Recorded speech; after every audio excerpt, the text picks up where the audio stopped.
ये सबके साथ होता है ऐसा, है ना, ये सोचना है कि ऐसे नहीं आपके साथ हो रहा है, क्योंकि जैसे एग्ज़ाम क्लोज आएगा थोड़ी सी एंजाइटी बढ़ती है कि क्या होगा कैसे होगा।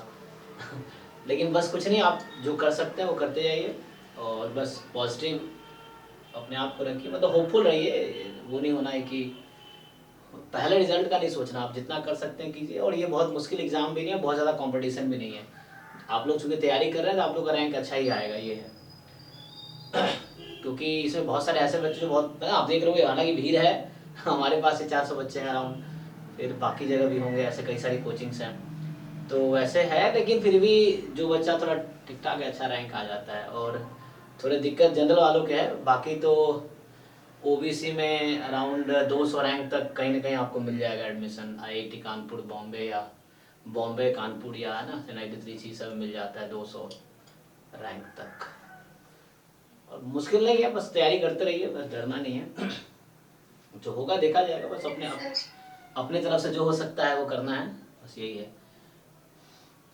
फिर वैसे तो मतलब आपका इतना सारा मॉक टेस्ट दिया है, पर जब भी दूसरा मॉक टेस्ट देना चाहते हो तभी कुछ नया कॉन्सेप्ट पे क्वेश्चन आ जाता है। हाँ जैसे 47 में ही था सर, कुछ क्वेश्चंस थे जो मुझे भी पता नहीं थे।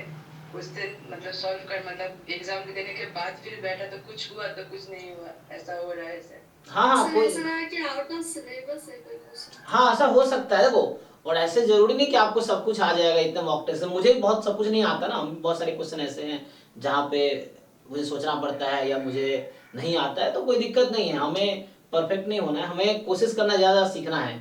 और जितना आप सीखें उसी को ठीक से एग्जाम में अप्लाई करना है। एग्जाम में वो 3 घंटे मैनेज अच्छे से करने हैं, वो इम्पोर्टेंट है कि एग्जाम के जो 3 आवर्स है वो हम कैसे मैनेज करते हैं। तो उसमें क्या है, पैनिक नहीं होना है, मतलब कोई क्वेश्चन नहीं आ रहा कोई बात नहीं, स्किप करना है। क्योंकि हमें ये सोच के नहीं, हम ये नहीं सोचना कि सारे क्वेश्चन करने ही हैं। उसमें हमें क्या है, अगर 50% मार्क्स छोड़ भी देंगे, अगर 50% भी ठीक मार्क्स आ गए, अगर करेक्ट कर पाते हैं तो भी अच्छा रैंक आ जाएगा। ये चीज़ें हैं। तो वहाँ होता है कि जैसे आपके 5 क्वेश्चन नहीं होंगे, आपको लगेगा अरे हो ही नहीं रहा, तो पैनिक नहीं होना, कोई बात नहीं। हमें है ना 50% भी ढंग से हम अगर पॉजिटिवली अगर सही अटेम्प्ट कर दिए, सही सही, तो बस अगर 50 में 45 मार्क्स भी आपके आ गए तो बस काफ़ी है। 45 मार्क्स पे अच्छे रैंक आ जाएंगे, ये है। लेकिन कोशिश करना है आपको, ज़्यादा ज़्यादा अटेम्प्ट करना जितना आप कर सकते हैं। तो उसके लिए अपनी अपनी स्ट्रेटजी होती है, स्ट्रेटजी सबकी अपनी होती है, सबका कॉमन नहीं होता है। जनरली एग्जाम के दौरान क्या है कि आपको जैसे पहले इजी क्वेश्चन अटेम्प्ट करने हैं, और ज़्यादा टाइम एक क्वेश्चन को नहीं देना है, ताकि ऐसा ना हो कि टाइम पहले ही खत्म हो जाए।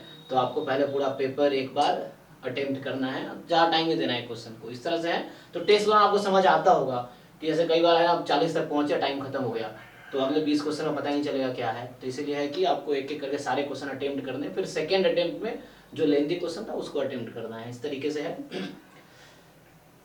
ठीक है, तो हम लोग आज मॉक टेस्ट 47 देखते हैं ना। तो ऐसे गेट टूर का पेपर भी अपलोड हो रहा है, तो इसमें हालांकि गेट में जो आप देखते होंगे पहले 10 क्वेश्चन गेट का एप्टीट्यूड होता है। अगर जैम वाले बच्चे अगर कोई अटेम्प्ट करना चाहो तो कर सकते हो आप, बट आपको ये देखना है पहले 10 क्वेश्चन एप्टीट्यूड वो छोड़ देना, क्योंकि जैम में नहीं आता।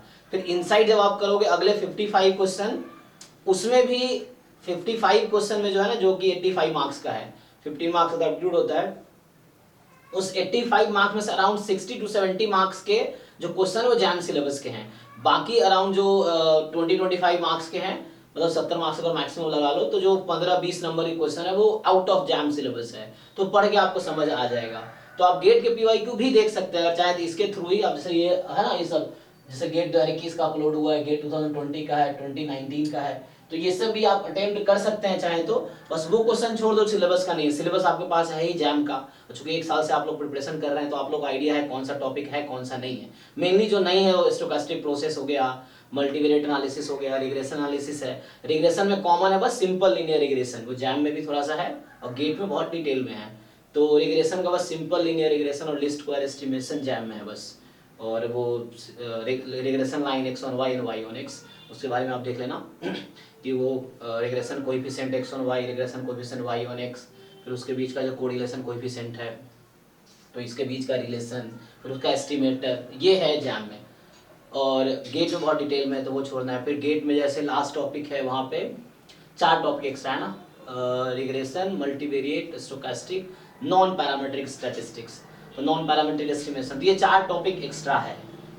तो ये छोड़ देना है। बाकी आपको पता है बीच में भी कुछ एक दो टॉपिक्स हैं जो एक्स्ट्रा है, तो वो अगर आप चाहो तो अटेम्प्ट कर सकते हो जस्ट फॉर रिविजन पर्पस कि हाँ आपके उसमें देख सकते हो कितने मार्क्स आ रहे हैं। और आप लोगों से गेट का ही फॉर्म भरा होगा, आप लोगों ने भरे हैं कि नहीं, कोई अप्लाई किए हो गेट का, मतलब दे सकते हैं ना, कोई दिक्कत थोड़ी है, मतलब कुछ भी तो भरा होगा।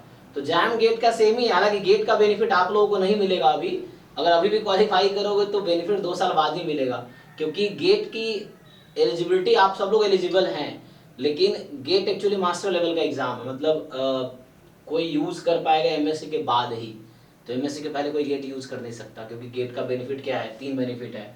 आप एमएससी के बाद एमटेक कर सकते हो, है ना, या बीटेक के बाद कोई एमटेक कर सकता है, ये चीज़ है।